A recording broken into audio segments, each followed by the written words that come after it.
I used to believe that everything of consequence in my life was under my control. I had spent 15 years shaping Meridian Global into an engine of precision, contracts negotiated at midnight, servers humming like organs, a hierarchy I had built with whatever ruthlessness was necessary. The glass of my office framed the city like an altar to ambition, and for years I worshipped its cold light. I learned to think problems were puzzles that responded to pressure. Then one night, a single blinking red alert began to unravel that faith. At first it felt like a technical hiccup, annoying but reparable. Then another alert, and another. In minutes, the array of monitors that used to reassure me filled with cascading failures, corrupted directories, erased accounts, inexplicable transfers, access logs that looked like the handwriting of an intruder. The system began to unwind from the inside. Every minute cost us money. Every minute made the future look less secure. That I had sent my staff home hours earlier. I could not bear the way their eyes asked me for answers I did not have. I wanted silence. The late-night hush that lets you pretend a catastrophe is still only a set of pixels. Instead, a sound came down the corridor. Soft footsteps and the squeak of a mop bucket. A woman in a blue janitorial uniform paused at my glass door. Her name tag read Mara Delgado. She looked at the screens, then at me, and said in a voice that held no flattery, "That's a cyberattack."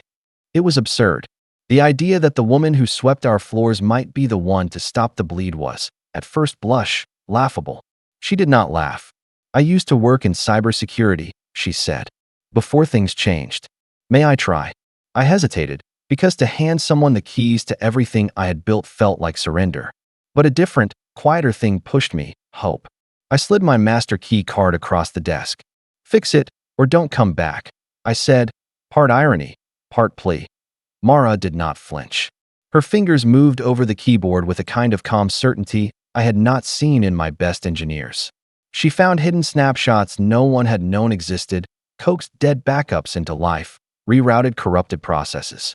For hours I watched the lines of code like scripture and felt something unfamiliar, relief that bordered on disbelief. At 3 in the morning the messages stopped blinking. "System restored successfully" glowed on the screen.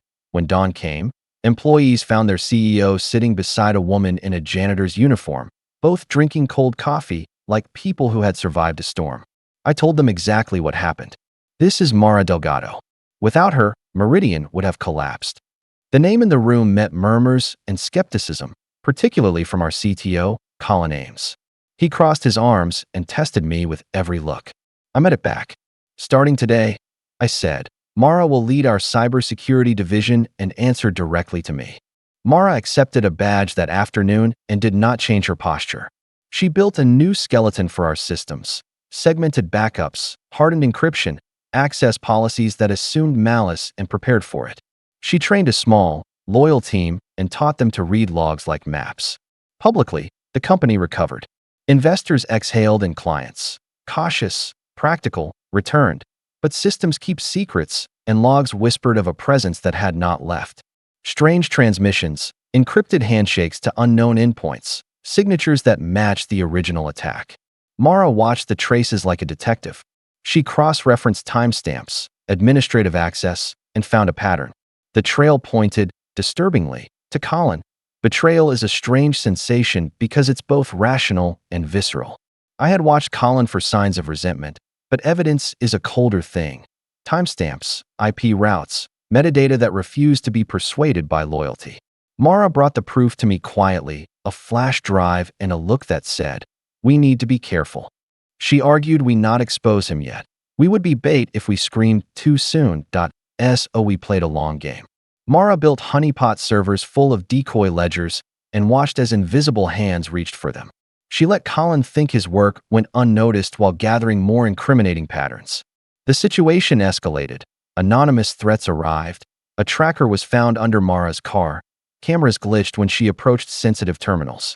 Those who wanted us gone were not only skilled, they were ruthless. When Colin finally moved into the open one night, the office door creaked and he stepped in with a folder, superficial calm in his voice.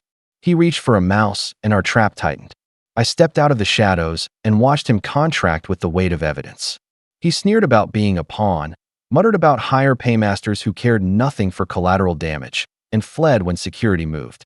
He knew how to kill the feeds, But not everything vanishes. Mara's hunt did not end with Colin. Her tracers bent toward a deeper betrayal. Our CFO, Grace Voss, someone I had known since the early days. The discovery hit like cold water.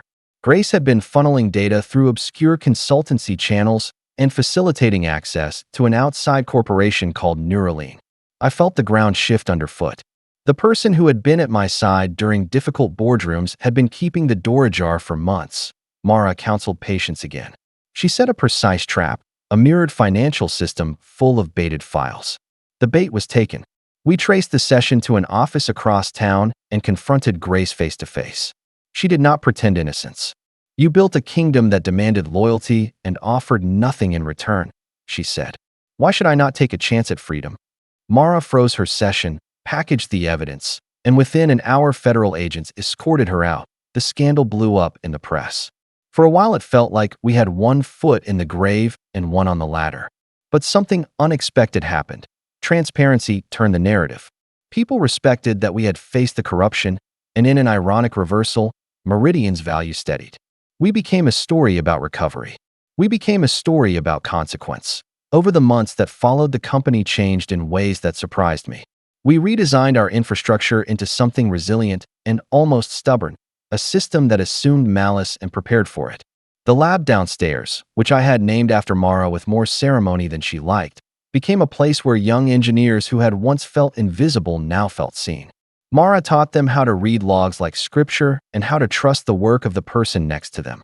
She insisted on mentoring people who had been overlooked, not because it was a PR move, but because she believed competence should be recognized wherever it appeared. Office doors opened to conversations that had been closed for years. People who had been complacent asked questions. Sometimes admitted mistakes. On ordinary nights, I would wander down to the server room just to listen to the hum, a sound that had once meant only profit, but now felt like something living. Mara would be there, sleeves rolled up, a smudge of dust on her cheek.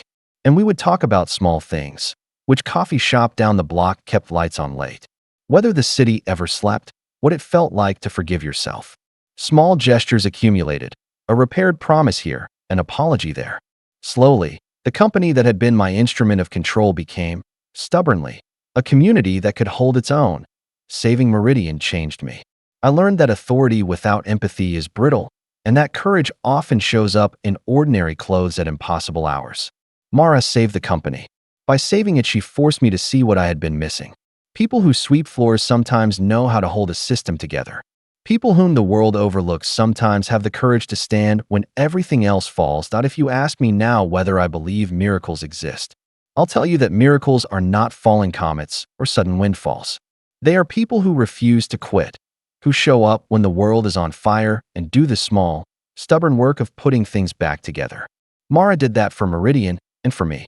For the first time in a long while, I measure success not by the size of a ledger, but by the strength of the people who guard it.